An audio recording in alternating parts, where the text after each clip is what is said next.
voitko laittaa tää nimi ja tätä käytettäisiin tää päivä. Silloin kun tulee jano, niin otetaan mehua ja muuta. Ja tää voi laittaa johonkin kiinni ja sitten tää ei oo. Tää voi pestä ja tää voi käyttää sitten kun lähtee retkelle ja vie isää ja äitiä ja pikkuveliä makkaranpaistoon ja Antti. No sitten olisi tämmönen kuin Anton. Tää on tämmönen ja tää on tehty puusta ja siellä on nimi ja sen saa pantua kiinni. Ville. Tietoiskuja ynnä muuta. Ehkä vähän semmoista käytännönläheisempää kuin koulussa, en ole varma, voi olla, että olen väärässä. Mikä ei ole mikään suuri ihme ollenkaan. Mutta oikein paljon tervetuloa teille kaikille ja ennen kaikkea hyvää kesälomaa. Pianhan se teille kesä alkaa, jos on, niin sitä te odotatte varmaan innolla. Tervetuloa! Kiitos. Kuten huomaatte, niin me olemme saaneet uuden tiedon koulun. Ja nyt pidämme koulun avajaiset Koustar Laudekakkasen ja Nauhon. Tämä on maailman ainut ja ensimmäinen tietokoneen suunnittelema, tekoälyn suunnittelema koulu. Mutta siinä kävi sellainen pieni virhe, että tekoäly sotki senttimetrin ja metrin. Siitä tuli sitten tällainen. No niin, näin hieno metsäkoulu tuli, kun tekoäly suunnitteli. Kyllä se on paras itse vaan ihmiset vieläkin olla ja laskea, niin tulee oikein, eikö niin? Vai meinataanko me nyt ahtautua tänne kohta kaikki? Ei. Mutta avataan kuitenkin tämä hieno koulu, eikö niin? Niin. 1, 2, 3. Nyt!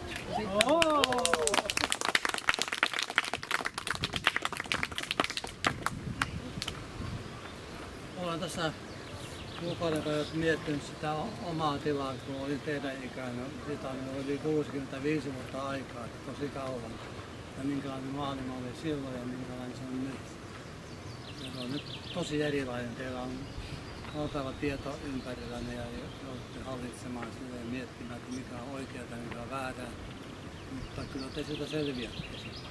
Meillä oli koulussa aikoinaan, kun ei ollut tietokoneita, niin oli sellaisia opetuksia tauluja, missä opettaja sitten näytti karttakepillä asioita. Ja tämä keppi toimi myös silleen, jos oli hälinää tunnilla, niin sen jälkeen oli hiljasta.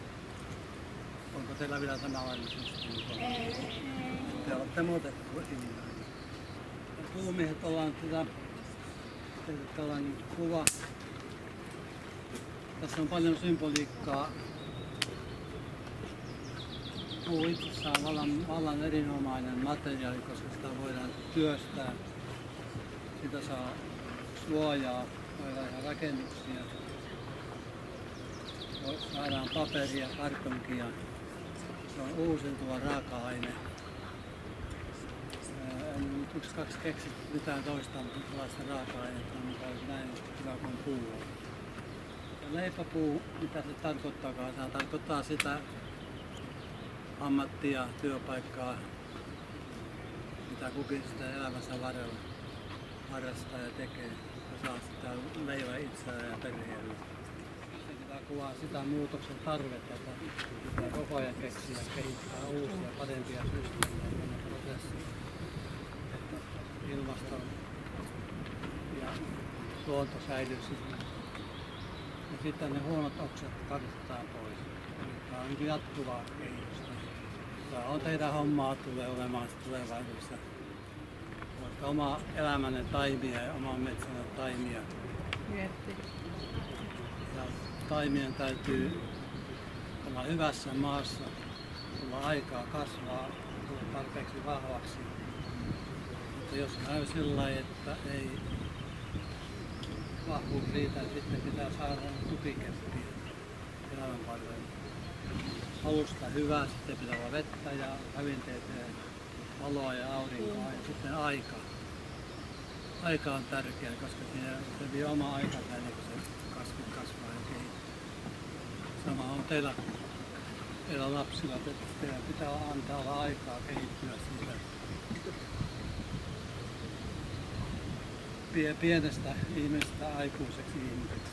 Siitä ei voi tehdä mitään aikahyppäystä, että 6-vuotiaana jo on aikuinen, se on täysin mahdoton. Empatia on sellainen asia, että siihen täytyy opetella lapsista lähtien. Ja oikeanlaiseen itsetuntoon ja koti ja koulu siinä avustaa ja auttaa ja neuvoo. Linnun pönttö, niin emo vie lapsille ruokaa, niin emo lentää sinne, niin ei sieltä pöntöstä kuulu koskaan, että en mä tätä syö, en mä tätä halua. Eikä se enää koskaan kysy, että syöttekö tätä vai tota. Vaan se emä tietää, mitä ne lapsille ja pojille annetaan, jotta ne kasvaa vahvaksi ja pystyvät lähteä lentoon omilla siivillä. Välitunti. Mitä me nyt tehdään? Jotta mehua.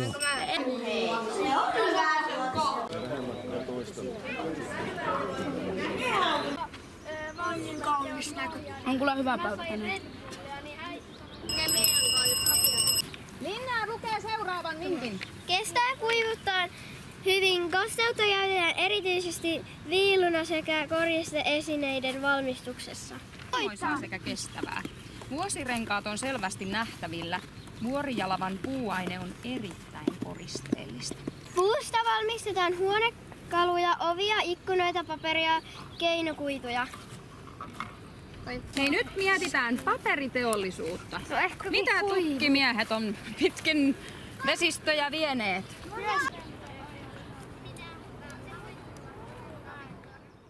Mitä ne autot vie? Mihin se vie niitä? Tehtaalle. Minne tehtaalle?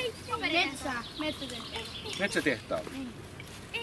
Mutta mikä onko täällä Vilippulassa, onko täällä metsätehdasta? Mikäs täällä on? Metsä. Kinnaskoski. Kinnaskoski on. Ja mitäs muuta? Vilppulan saha. Vilppulan saha, joo. No niin. Sinne metsäkin vieressä. Katsokaa nyt, kun se tukki menee tuonne sahalle, niin mitä sille tapahtuu ensimmäisenä?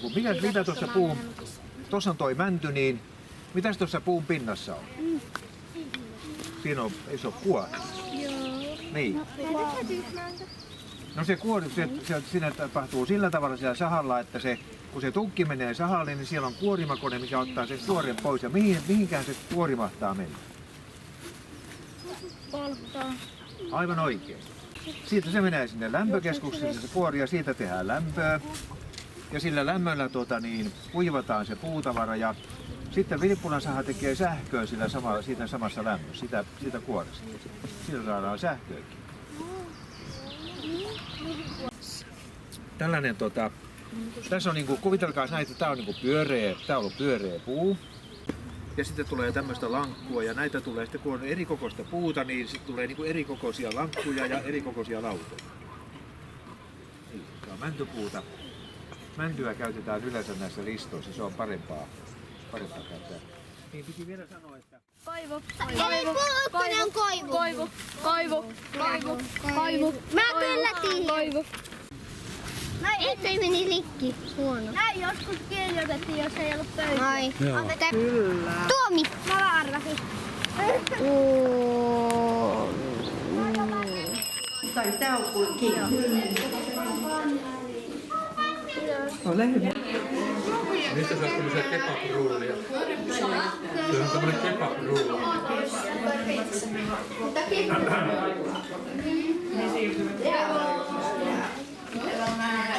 Riia, mä annan tuolle novelle.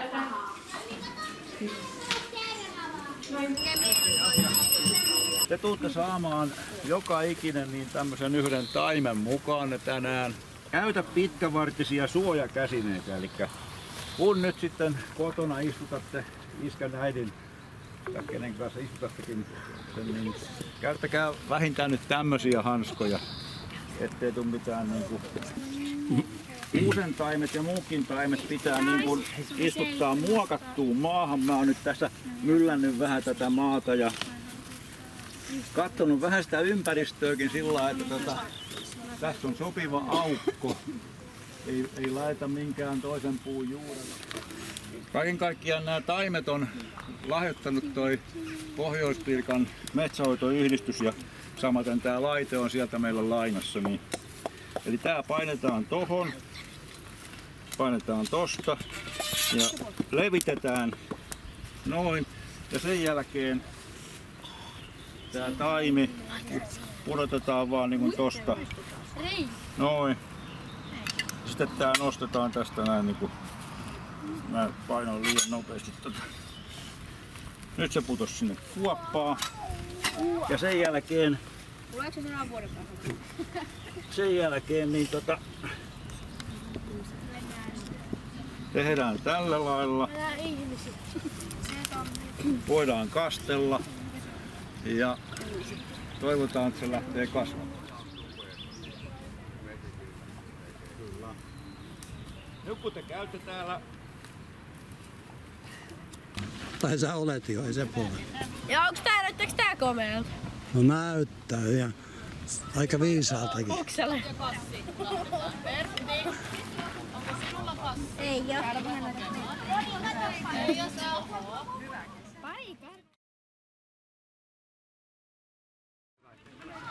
Mutta ei se haittaa.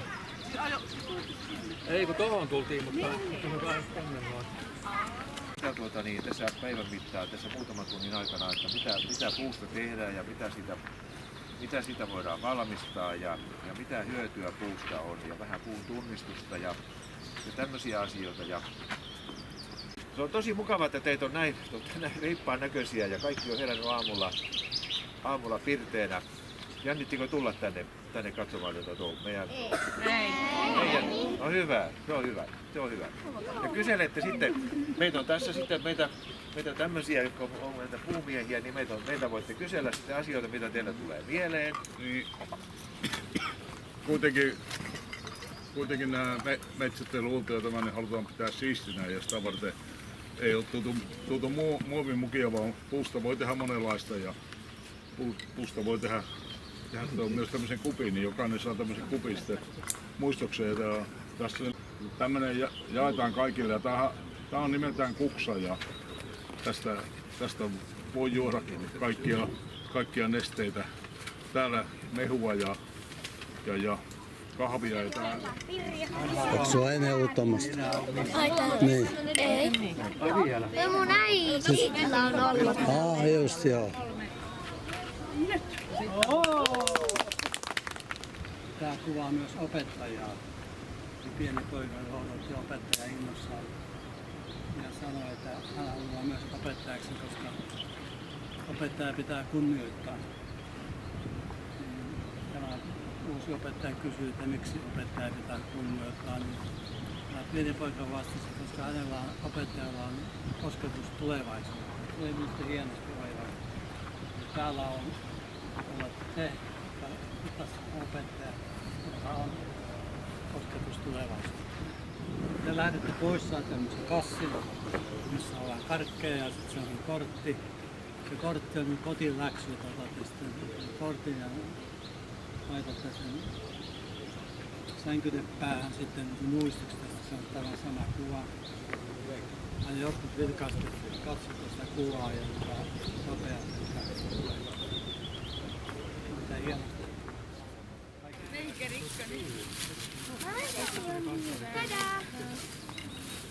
Tähän tuli hieno. Mikä puu toi on? Kuka sanoo ensimmäisenä? Kaivo. No aika yhtenäinen ääni. Joo, mikä puu? Pihlaja. Okei, porukka on päättänyt, että se on pihlaja. Se on pihlaja. Mistä pihlajan tunnistaa helposti? Lehdistä. Niin just erilaiset lehdet kuin yleensä puussa. Onko toi kataja? Tää alkaa kirjoittaa. Joo, ole hyvä. Sitten on pihlaja, sitten on kataja, sitten on metsäkuusi, sitten on haapa, sitten on tuomi ja sitten on mänty. Aivan oikein. Kiitos.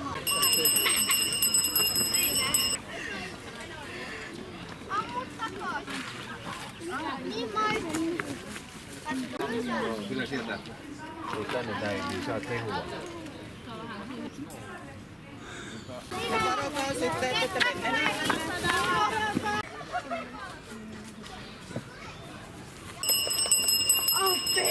Eero, laitapa tää kulkuun tai johonkin, se voitais kulkuvalle. Luupajoella siellä on J.P.J. Wood ja sitten siellä on UPM:llä saha. Täällä on 4 sahaa tässä aika lähellä. Ja siitä tehdään, se sulatetaan kemikaaleilla tämä lastu semmoiseksi, siitä tulee niinku semmoista vähän niinku puuroa. Se on vähän niinku kaurapuuroa. Siellä sellutehtaalla. Ja sitten se menee se semmoinen puuro menee semmoiseen koneeseen, niin siitä tulee ulos. Mitä sieltä tulee ulos? Paperi. Niin, tämmöstä näin. Kuvitelkaa tommosesta. Niin. Tämä on se raaka-aine.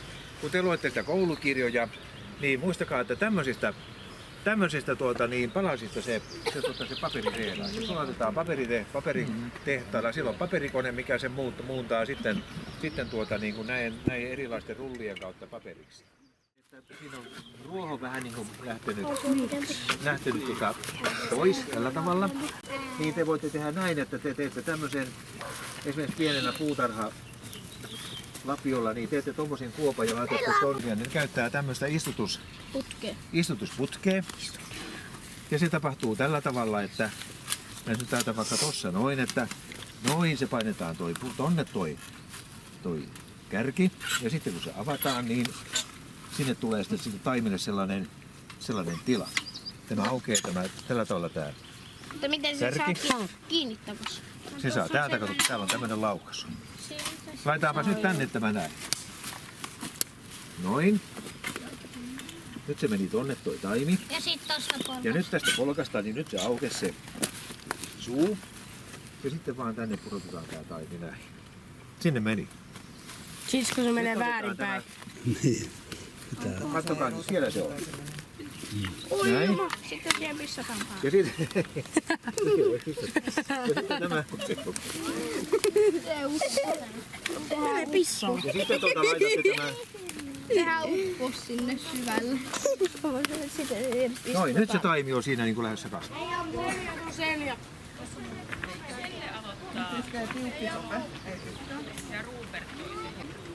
No niin, kuinka moni sai nyt idean sitten kasvamaan, että voisi vaikka lähteä puualalle sitten, kun teistä tulee isoja ja aikuisia, niin kuinka moni kiinnostuu? No se on mukava, että monta kättä nousi. No niin, se on mukava, että meillä on niin kun me jäädään täältä pikkuhiljaa pois, niin täältä on nousemassa uusia ihmisiä sitten tälle alalle. Niin. No niin, sitten alkaa kesäloma, niin oikein hyvää kesälomaa teille kaikille. Ja muistakaa, laittaa se puu kasvamaan sitten jonnekin sopivaan paikkaan ja kastelet, jos on oikein kuivaa, niin annattaa sille vähän vettä, että siitä kasvaa sitten semmoinen iso puu ajan kanssa. No niin, oikein hyvää kesää teille ja turvallista kotimatkaa nyt kun lähdette sen bussiin. Otetaanko kunnon aplodit nyt tähän? Hyvästä päivää.